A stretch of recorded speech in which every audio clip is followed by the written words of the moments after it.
Well, hi, everybody, and welcome again to 100 Yards of Football, another episode of Behind the Bench with head coach Jackie Sherrill. Before we get started today, we have Logan Landers, our producer and engineer. Our co-host and founder is Vincent Turner, and of course, Jackie Sherrill is our guest and the host of the show as well.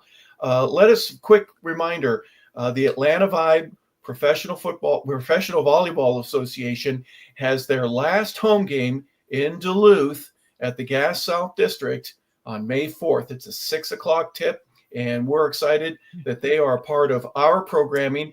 Some great folks out there. They're in the playoffs, and they've got an 18-8 record. If you're interested, you can get tickets through atlantavibe.com. You can go to the Atlanta Gas South District, and you get tickets there, or through your favorite ticket agency.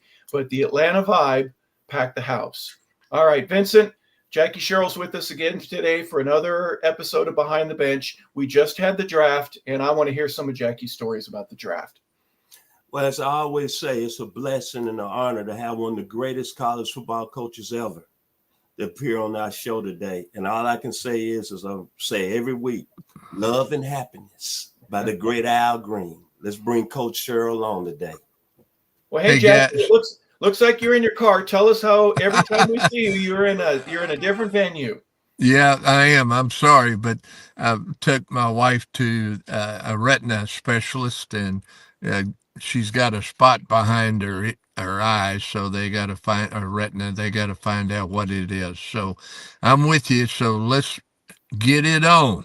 All right. Well, first, our prayers and obviously best feelings and wishes for your wife, and we hope that it's nothing that prevents her from having a great and 100% 20/20 eyesight. So first and foremost, let's do that. Well, Jackie, I mentioned the draft.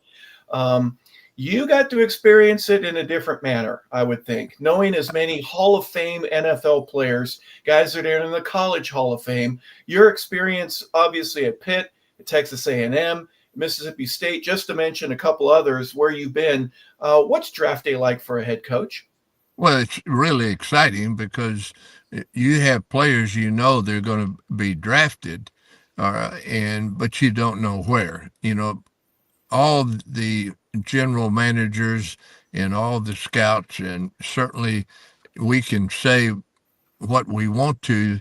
There's only one person that really makes the decision, and that's the owner.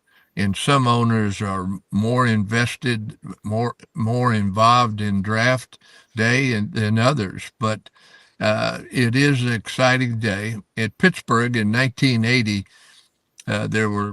we had a whole group, and I made an agreement with them, or suggested, if they did not do anything. Back then, we had runners and players that actually would sign. Oh, we lost Jackie for a second. We'll get him back on in just a moment. Vincent, one of the things about what he said there is right there at the very end, it is so much different today than it was just a few years ago. But obviously back in the 80s, when they first started televising it. I'm sorry, Jackie, you're back with us. I was saying, yeah, I'm sorry. That's okay. I put a group together. Agent, attorneys, insurance guys, and other investment guys. And I said, these are free people. All they are will advise you, but you can go to them and ask any question. But the deal is you don't sign with anybody until draft, or it's legal to sign after the season. And knock on wood, we did. They took my advice, but first time I really found out what a runner was, because we had a kid that was in college, friends of the players, and befriended every one of them, and he starts working for an agent trying to get the kids to sign with this agent. And most of the players kind of sloughed him off, but there was one player, first round draft choice. He goes to his home. His dad doesn't like him, Well, I shouldn't say like. Dad wasn't comfortable, so he wouldn't let his son side. But on the way back to the hotel, the kid had convinced the player to sign. So he did. Said, "Sleep on it. You can do what you want to tomorrow." But that wasn't the case. When he called him tomorrow the next day and said, "I changed my mind. I don't want to do this," the agent said, "You signed." So he called me, and I said, agents are to be hired and fired. You can fire that agent right now and go get you another agent. Well, he did, and I got sued for interfering with the opportunity to make a living. So that was my first taste of a agent doing things wrong and actually taking advantage of the players. But also, it's the first time I really understood what a runner was. And later on at Texas A&M, I caught a runner in the dorm. And I told him, I said, "I'm going to file an injunction order against you. And if you ever come back on this campus, and if I ever see you in the dorm, I'm going to call the cops and have you arrested." Well, knock on wood, he never came back, but I didn't file that. I just made it up as I was talking to him. Jackie, describe what I would call an unfair balance of power between a regular college student that wants to be an accountant and work for a big five firm and takes the college opportunity to learn everything that you need to about accounting and have the ability to talk to professors or to talk to professionals in the area that could say, here's what you may need to do. And in order for you to get a job at a top firm, we can do this. And there's several different examples of medicine or law or other aspects of the collegiate life that would allow you the freedom to do that, but you cannot do it in athletics. Is that a dog wagging the tail in terms of authority in its back assward, or is it something that it should be addressed and needs to, and you being a coach are kind of in the middle of this relationship between the professional leagues and the amateur players and trying to make sure that there's harmony between everybody? Well, the issue you have back then, you couldn't, but today agents are actually going down into the high schools and signing kids out of high school. Right. Now, the state of Texas doesn't allow that, but there are many states that allow, because if you have an agent in the state of Texas, then you're ineligible. And that's, the young man out of Austin that's signed with Ohio State, then he came back and played at Texas. He couldn't play his senior year because he signed with an agent. Now, other states, it's legal. And they do. They have actual seminars and been having seminars with agents how to sign high school kids. So, right now, and that's the issue in college, in all sports, you're not talking to the moms and papas today. You're talking to agents. And those agents are going from school to school kind of as a barter to set a price and say, this school's offering X, what are you going to offer? And, the head coach is really not a general manager. He is not, well, he's having to be now, but he doesn't understand, I shouldn't say he, and I'm talking about generalities. Most head coaches don't understand what the contracts are, what the contracts mean, and exactly what you're asking or you're being asked to do. So, I feel that we need to start having seminars with the head coach and teach them, exactly what's going on. And hopefully this will come to pass, as soon as they get everything under control. But right now, when a kid comes to visit, you're going to talk to his agent before that kid signs. Yeah, it's an amazing thing. You said this earlier in the interview, and I'm both curious and grateful.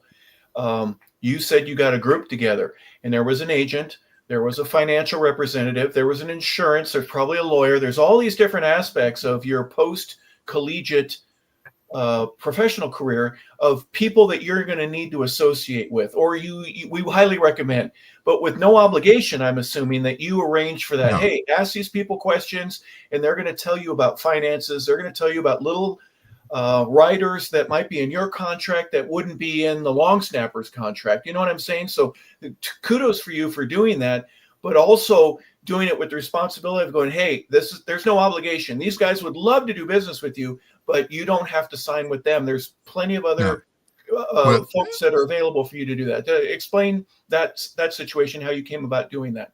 Well, the agreement was that I had with the people that I put together is you're not touching these kids. Okay. You're just giving them information, and they were willing to help.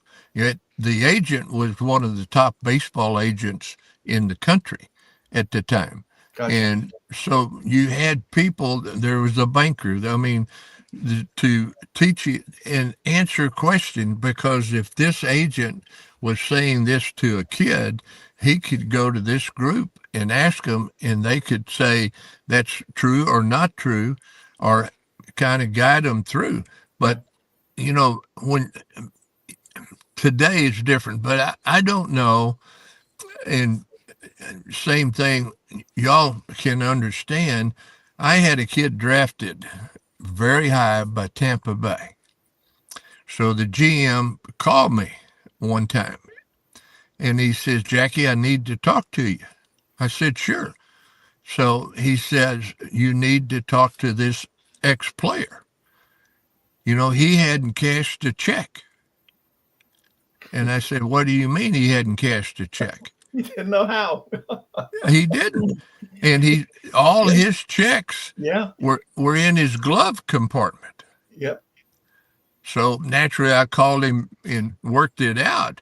But at that time, you know, we think these kids understand a lot more than they really understand.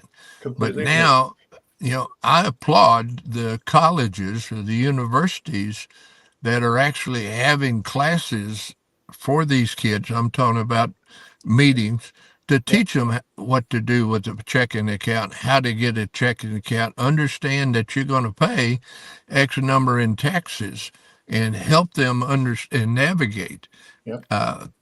And, you know, a lot of universities are doing that. It's funny. Even just recently, you'll hear Shaquille O'Neal, when he got his first big payday, he spent all of his money on in one day. He bought a car for his mom. He bought a car for his dad. He got one for himself. Next thing you know, he's calling his agent. Where's my money? What do you mean you spent it all? Everybody has a situation. Hey, before we go further, was Ken Herrock the general manager there? Because we've had Ken on our show before. He was in Tampa probably about that time. I think it was, but yeah, I don't remember. But you know, it was really, I guess I had the advantage over a lot because I got to know a lot of the GMs. I got to be friends with them, and they helped me a lot because I could call them and ask questions. But what I did tell every player, you know, 15% is out of the question. You tell that agent you're going to pay him what the going rate is for an attorney per hour, because the first contract, there's no agent that earns that contract or does anything. You know, you're paid by the league in a set number all the way down. So, you know, your second, third contract, then the agent, you know, can get anything outside your first contract. If you get appearances, he's entitled to 15+%. Yeah, for those that are watching, it's very interesting how we call them slotted positions. The number one draft pick, as an example, would get a $1 million signing bonus. And I'm just using this as an example because back then it was pretty close to that. Or in between $975,000 and $1 million. That was your slot. And then below that, you had between 950,000 and 975 for the number 2 pick.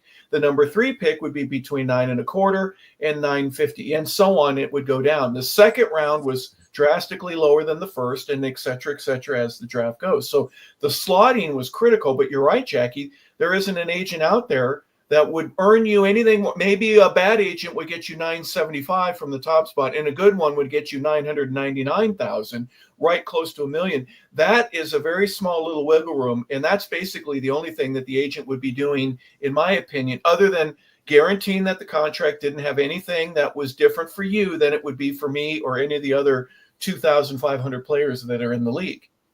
Yeah, and that's a standard deal with the league. Correct. So, and if players are told up front by the agent, listen, I'm going to charge you X per hour or charge you X, but I will charge you this amount on anything outside. If I get you speaking, I get you appearances, whatever, commercials, then that's a different contract than signing your first contract. Absolutely. And a first rounder, a quarterback especially, the opportunities and the chances for them to earn more outside of what they do on the field is drastically different than all the others. The slotting wasn't the same in 1980, I guarantee you that, but it was very similar and close to that. And so you would try to get as much as you can. And then again, like I said, the quarterback or the number 1 edge rusher or the number 1 tackle were in a completely different mode from a marketing perspective. What was it like for you? And I know Vincent has 100 questions as well.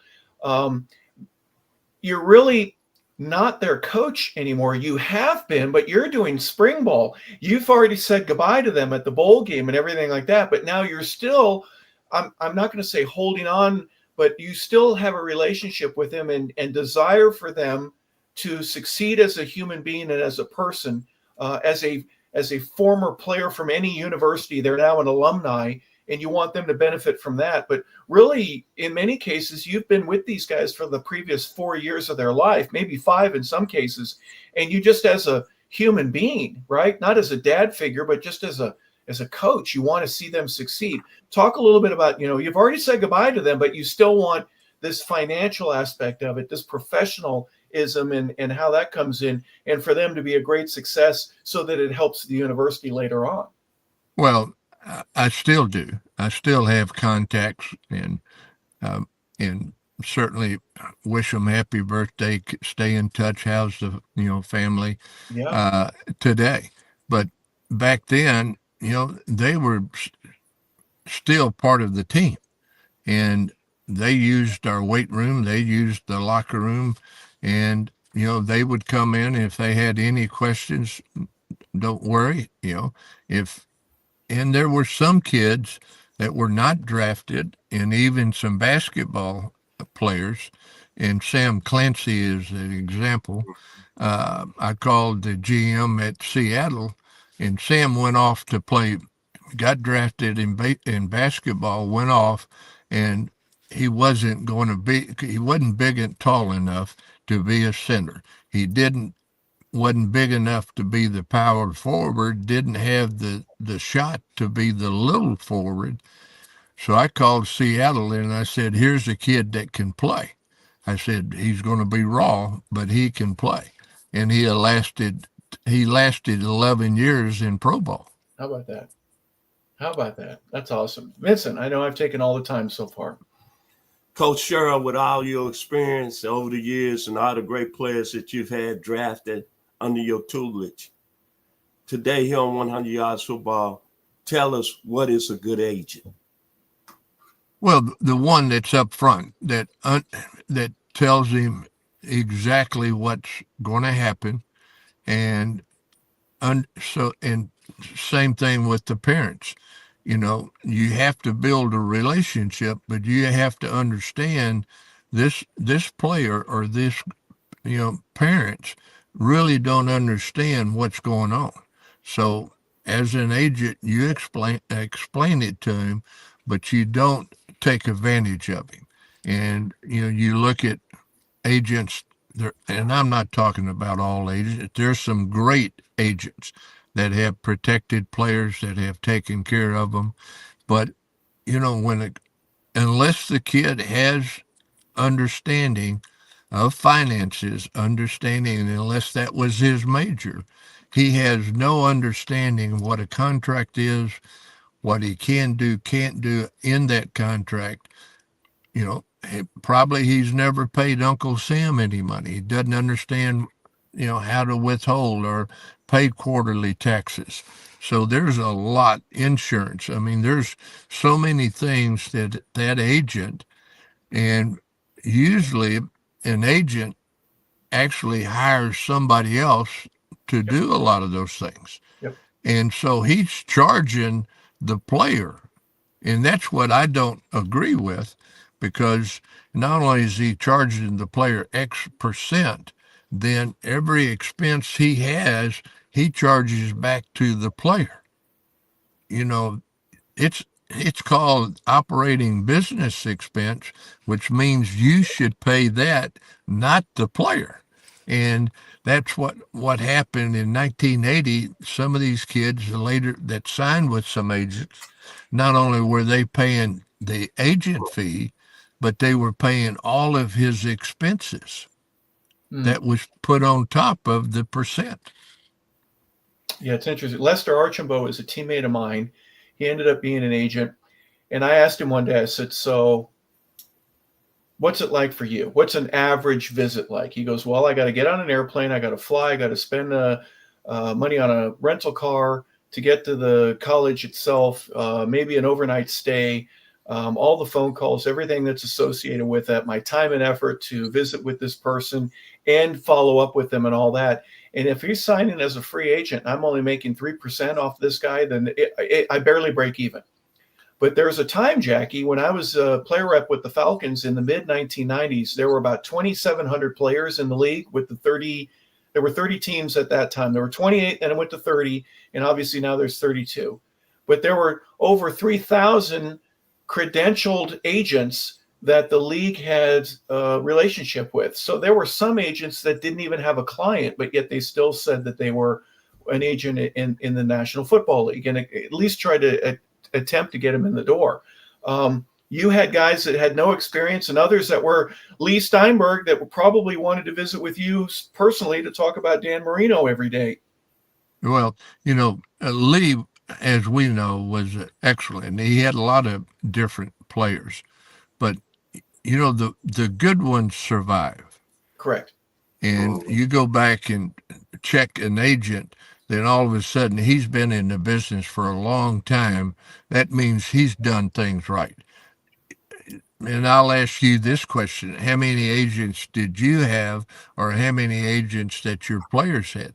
Most never stick with the same agent they sign with, and there's a reason for that. Yeah.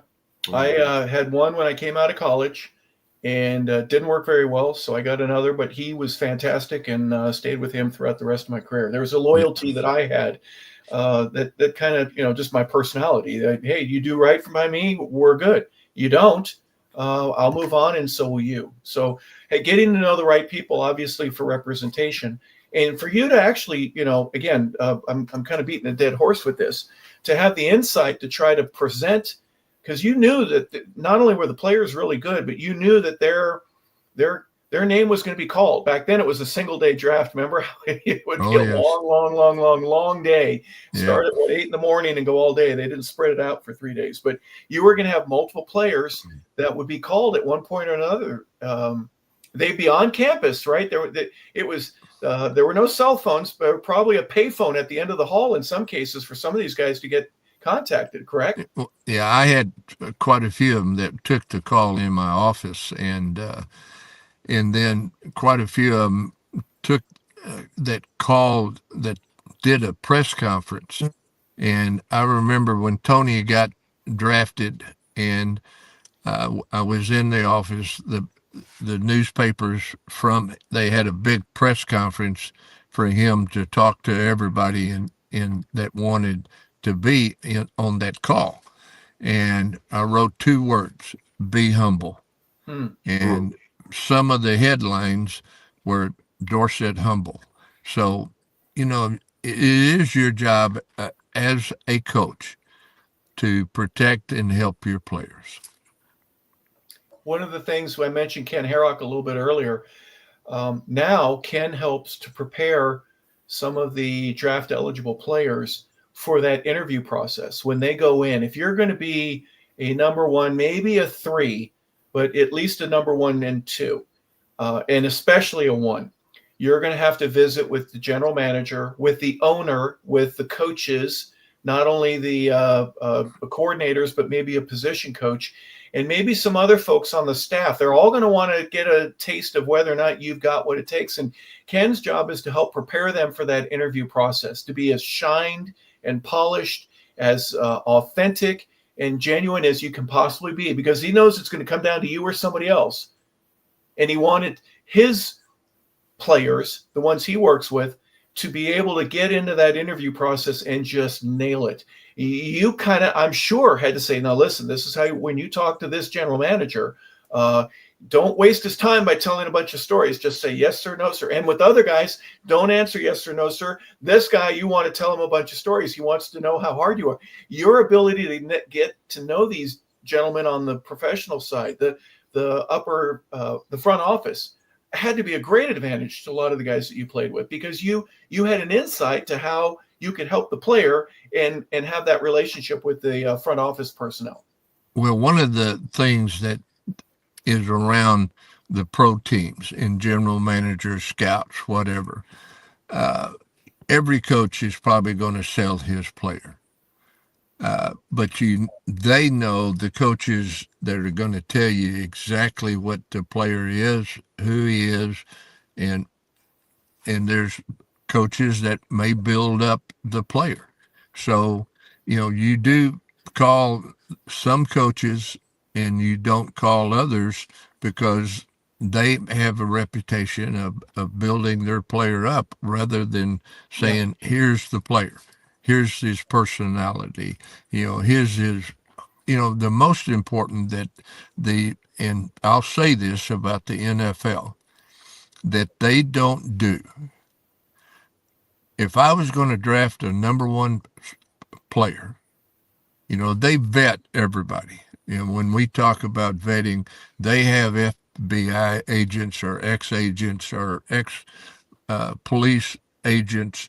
They vet the players, but they don't go back to the first grade of that player. You can learn more about the player if you went and got all his records from the first grade all the way through high school, and would tell you more about his upbringing, what happened in his life.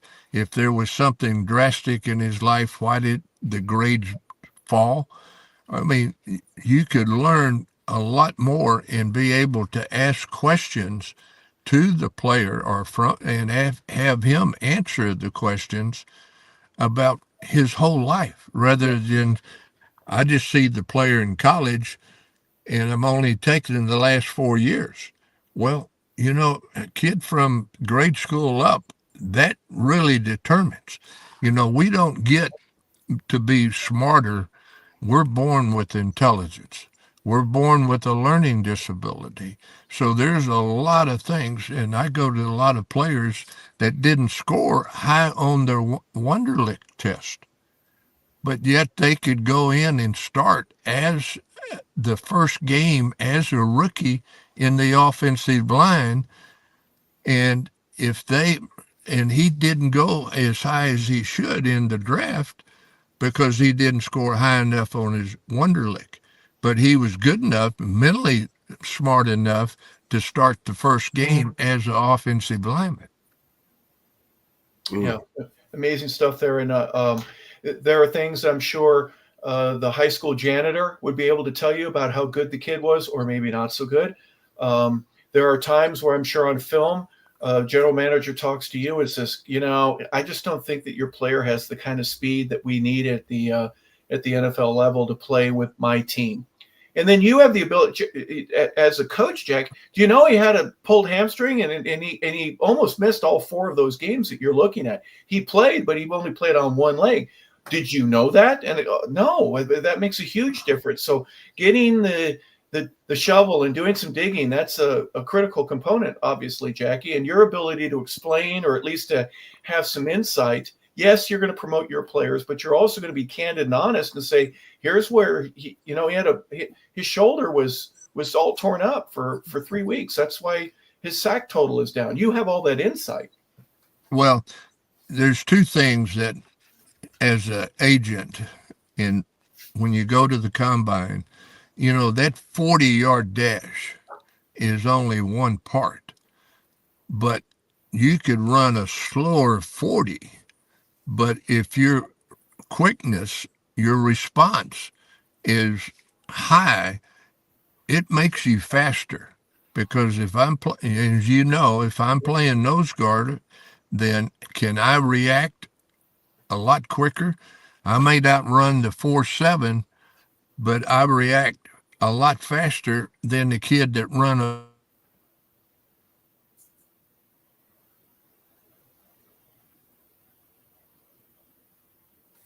We still there? We lose Jackie again? We might have. He'll call back in. Mr. Landers, producer. Yep. We'll get that taken care of. Such a amazing. We'll get him back in here in a minute. Okay. Yeah, we'll get Jackie back. He obviously, ladies and gentlemen, is at a doctor's office with his bride. She's getting a eye exam, and it coincided with the time that we had with Jackie behind the bench. Interesting. The next question I'm going to ask him, I'll wait till he comes on. And if you saw me fluttering around, Vincent, I have a copy of the Wonderlic test somewhere. It's nearby because I was cleaning my desk and I go, what the heck is this doing here? But it's a 50-question exam. It's timed. You have 12 minutes from the time you pick up your pencil until you're finished. And a lot of guys don't finish. There's one guy, I think he was a punter from Yale, if I'm not mistaken, that Pat McNally. He scored a perfect 50 on that, but no one else has done it. I know I didn't get through it. I got into about the mid-30s or low 40s before my time expired. But the progressional test questions get a little bit tougher. Each one, it's not the beginning of it isn't 2 + 2, but you have to figure out some problems. And then some of them require you to write down on the test, some scratch notes that you may have. And do I carry the 3 in whether it's mathematics or eliminating the incorrect answers? There's all kinds of different ways of taking this test, but it's designed to get you compared to others in a manner where there are 6 different versions of the test, if I remember correctly, but its goal is to see how quick you think, how thorough you can get through something. And again, you said Pat McAnally. What was his last name again, Vincent? Pat McAnally. Okay. Right. Yeah, you scored 100. Or you got a perfect score. Excuse me. You got 50 out of 50 on a Wonderlic test. And again, I apologize. I'm looking for it, but I don't want to appear like. I may bring it up in maybe one of our other shows. But hey guys, I'm back. All right. Right. Thank you for rejoining us, Jackie. We were mentioning. Well, let me tell you a funny. I'm here laughing.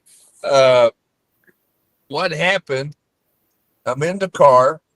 I put my phone on the steering wheel, and it shut down because it got too hot. Oh.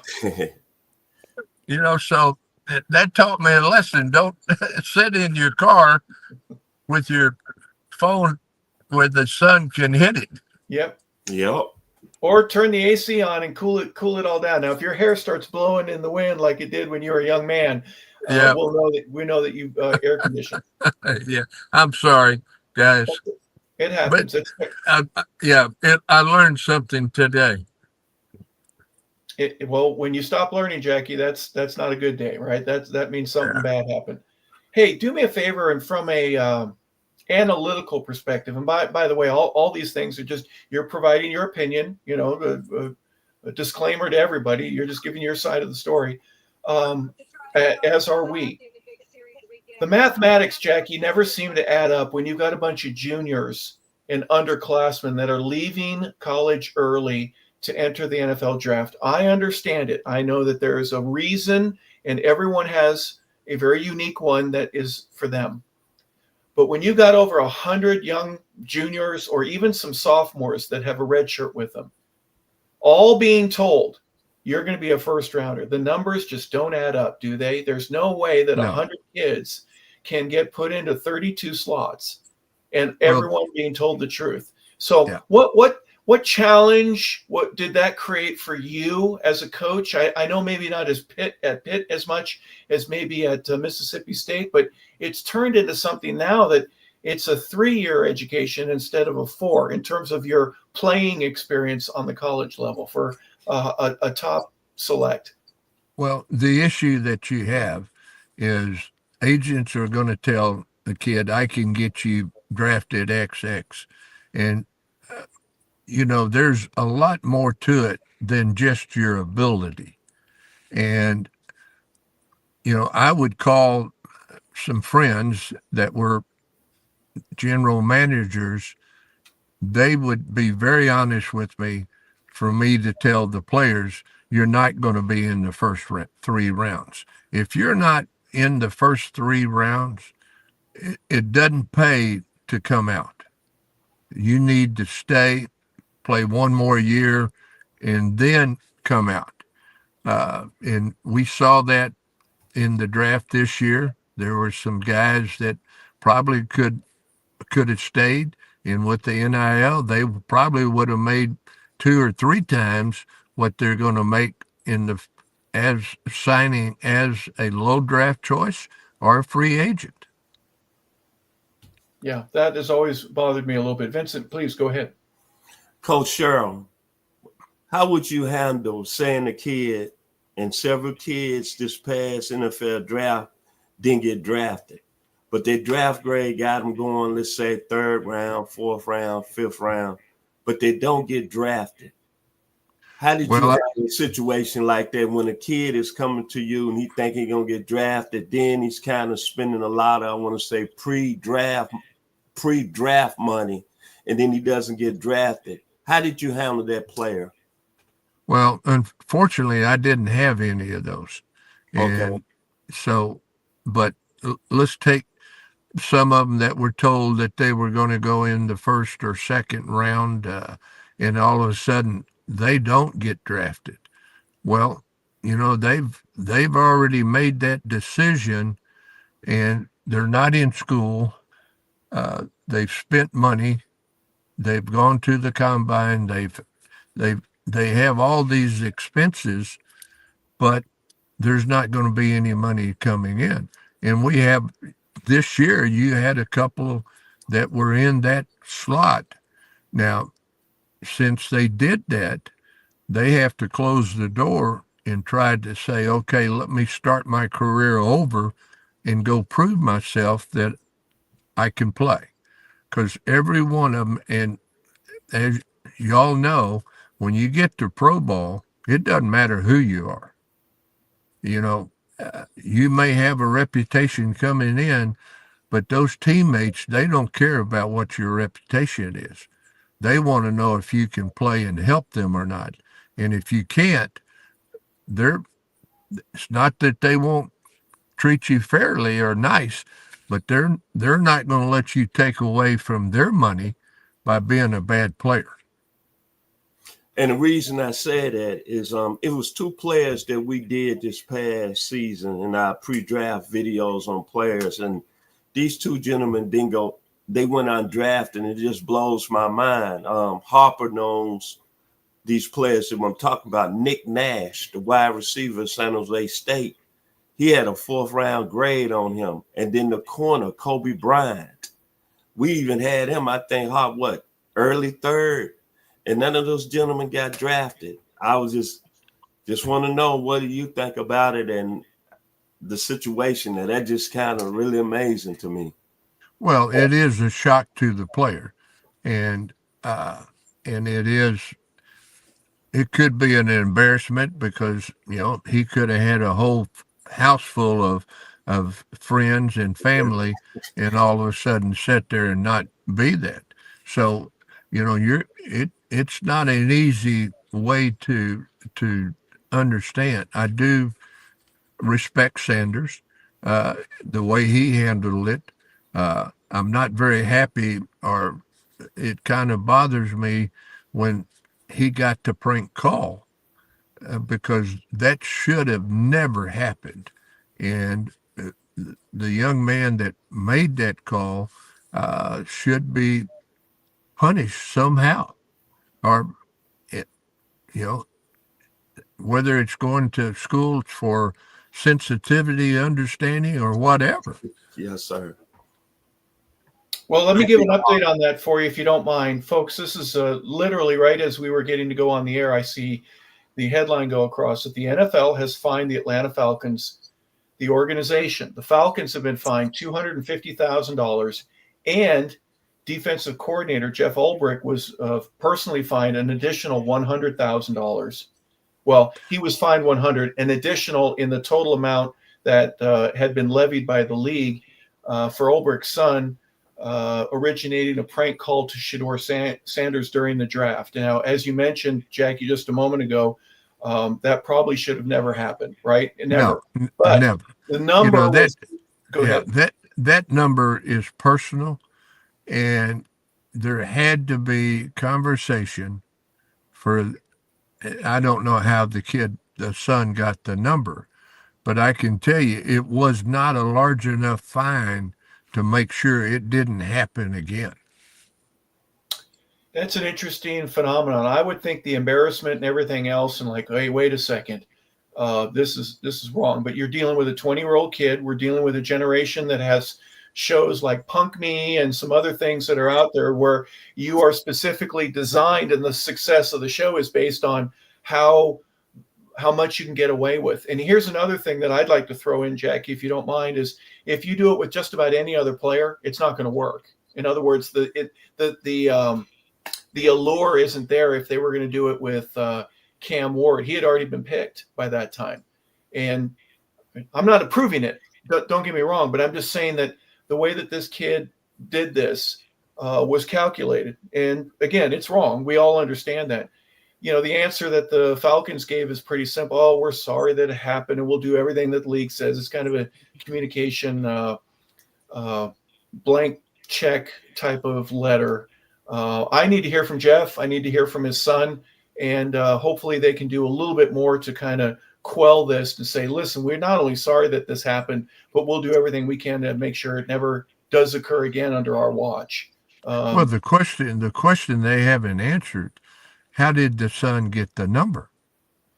The way we understand it is that the son was visiting his parents at their home. Dad was doing some research. He had the page open that had different players' private cell numbers and how to get in contact with him, and whether the son scrolled through it to find Shedeur's, or if it was already up there, that was one of the numbers, and that's how he got access to it. So obviously from a security issue, big snafu, obviously a lot of problems there. But the Falcons have to face that embarrassment now. And being the one that, one, got caught red-handed, but two, just the attempt of even having that. And, I don't want to over-police it, but it was under-policed. You know what I'm saying? That's to me the biggest issue. A simple thing that, no, we're not going to do that. It wasn't explained thoroughly enough to the parties involved, and obviously this gets out of hand. Yeah. Well, I feel sorry for the coach because, did he ever fathom that his son would do that? I would say no. I agree. Yep. And if he just went up to go get a glass of water and came back and his computer was exactly the same, it's kind of interesting. I don't know if you've seen any of the Julian Edelman podcasts that are out there, but, the successful wide receiver from the New England Patriots, and he had a guy named Todd Light, who's a tackle there, Pro Bowler. And Todd was kind of a prankster guy. And he ends up putting a mouse in Bill Belichick's computer that had just this little mouse, but it had an electrical charge to it. So when Belichick goes to touch it, he got shocked. Well, Bill touched it a second time, and it eliminated all the notes from that day. It shorted out the system, and everybody in New England knows that is Bill's bread and butter. He writes his notes down methodically, copiously, you name it. And Todd Light makes fun of it now. It wasn't funny then, right? He was going to get in huge trouble for doing that, but the fact that he did it is folklore in locker rooms. You've been a part of locker rooms where stuff like that has happened before, where one guy, plays a joke on another. Yep. Yeah. But, today when we talk about electronically, it's, I don't know how many of us are electronically savvy enough to prevent something that somebody could do. Right. We're all, I don't know if y'all have, but I have plenty times been scammed, plenty of times been ransomware got onto my stuff. Okay. So yes, it should have not happened, and we don't. Hopefully, it doesn't happen again. Yeah. Well, the official charge that the NFL is using is that there's a failure to prevent the disclosure of confidential information distributed to the club in advance of the NFL draft. So obviously, you know what? You left a file open. Doesn't matter. You left anything open that somebody else could see. That's bad news for everybody. And it obviously turned out the worst case scenario was this goes into somebody else's hands. It did. And what an embarrassing situation for obviously the communications department with Atlanta and everybody else that's involved with this. I did a tournament, raise money for the FBI, Fallen Kids Go to College, and I went to visit one office. And before we could enter this office, and there were probably 50 agents in the office at their desk, and not all of them there, but that had 50 slots for a desk. He had to push a button, and a red light in the whole place started blinking. So when the red light went on, everybody in there covered everything that they had open before the door could open. Interesting. Wow. Yeah. So, and this was a long time ago. Right. This wasn't yesterday. This was, at least 10 years ago.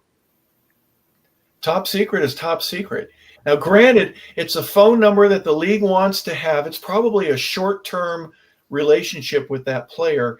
They may even want the phones back when they're done, but it's just how do we communicate with you best? In 1970, there was a story that Sports Illustrated ran on all of the quarterbacks that were drafted at that year. So Dan Pastorini, Jim Plunkett, Ken Anderson, Joe Theismann, and they all have their interaction of how it took place back then. Joe was playing basketball on the other end of the campus when one of his buddies came and got him and said, "Hey, the phone rang and you've been drafted by the Miami Dolphins. You need to call him back." What a different world we live in nowadays. But for obvious reasons, it's tight security, and it got a loose. It was loosened to the point where there was a breach, and for obvious reasons, everybody wants to kind of move on from there. Jackie, before we let you go, and it's near the top of the hour, anything else from the draft that you remember especially? Because I want to just say thank you.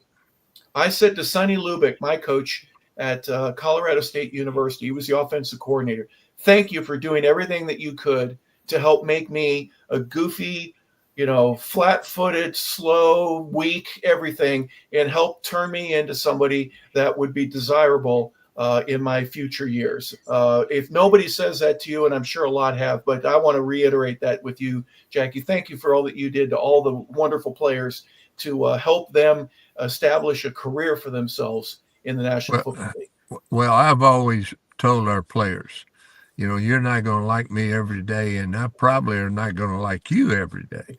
But that's not the issue. It's that we respect each other, we communicate, and we have one objective.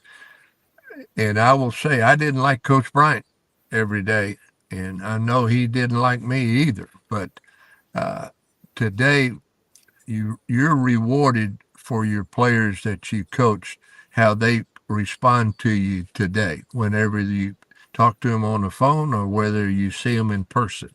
So, the rewards of a coach is not basically when you're coaching, although you're winning games. It is years later seeing the player or the player's kids, how they have a relationship with you. Yep. I agree completely. I saw my high school history teacher 100 years after I was in high school. And I said, hey, I want to thank you for teaching me about torts and about law and about history and the Greeks and the Romans. I don't remember all of it, but I remember how much you cared about all of us trying to learn a little bit more each day. And he goes, that's the greatest compliment I could get. Thank you for paying attention. And Yes. it means the world to me. So I know it means the world to you to have your former players. Vincent, before we go, final thoughts. Outstanding show today. I think really people really don't understand, and hopefully as we keep going, and if they keep coming to 100 Yards Football, they're going to understand how great this man is. When you talk about royalty, you talk about Hall of Fame players, you talk about college All-Americans. And Coach Sherrill, a lot of people don't even mention his name in this light. That's why off record, when me and Harper LeBel talk, we talk about how blessed we are. People, if you're watching this video today, you got to think of the list of players this young man has been a part of. Tony Dorsett, Mark May, Hugh Green, Ricky Jackson, Russ Grimm, Mark May, Carlton Williamson, Lynn Thomas, and Randy Holloway, and Randy McMillan. And several of those players are in the Hall of Fame, and one of them won the Heisman Trophy and won a national championship. And one of them ended up becoming one of the greatest quarterbacks to play the game in Dan Marino. Everybody watch this show today, you better take notice and put respect on his name. His name is Jackie Sherrill. And I'm so blessed that he's a part of 100 Yards of Football. And I mean that on my life and from the bottom of my heart. Back to you, Harper LeBel. Those Well, are in the Jackie, world. before we go, final words from you today? Well, thank you guys. But, it is a pleasure to be on your show because you're able to, or we are able to discuss and say things that other people don't say or discuss. And, as we say that this is my opinion or I know it firsthand. Yeah. So you're telling real stories. Yep, that's what we're here to do. And you've got several of them, and we'll hear more here in the near future. We want to thank everybody for being a part of today's show. A little bit different. This is a post-draft show where Jackie gets to share some of the insight that he had, the preparation that he had with some of his players, and his ability to kind of foresee into the future and try to help and assist them to try to progress into the National Football League. We greatly appreciate it. This has been Behind the Bench with Jackie Sherrill. We want to thank Jackie for being a part of today's show, especially with his bride in a doctor's office just about 50 yards away. He'll be going to check on her to make sure everything is okay. But for Logan Landers, for Vincent Turner, and for me, Harper LeBel, we want to say thank you for tuning in to 100 Yards of Football. This has been Behind the Bench with Jackie Sherrill.